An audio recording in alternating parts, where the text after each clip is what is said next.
Anjanlilar endi havo sharida ham uchishadi. Siz omuna bo'ling, men ma'lumot beraman. Lokatsiya va narxlari videoni oxirida bo'ladi. Internetda o'zimizni Anjanda havo sharini uchirishib turganini ko'rdim va darhol yetib keldim. To'g'risini aytaman, havo shari hayotda juda ham katta ko'rinar ekan. Rostdan ham bahaybat narsa ekan va sekin ko'tarilishni boshladik. Juda ham unutilmas emotsiyalar berar ekan. Biz ayni paytda 100 metr balandlikdamiz. Endi balandlikda qo'rqadiganlarga tavsiya qilaman, juda ham ajoyib manzara.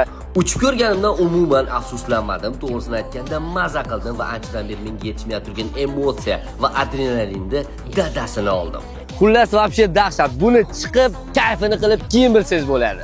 Havo sharidan keyin shunaqangi tepalikda maza qilib sirpanib tushdim. Maslahat beraman. Bolalar uchun zo'r joy ekan. Undan tashqari 300 metrlik osma ko'prik, zipline, otlar, xullas maza qilib dam olasiz. Manzil esa hammamiz bilgan Imom ota. Havo shariga chiqish esa kattalarga 100 ming so'm, bolalarga 12 yoshgacha 70 ming so'm ekan.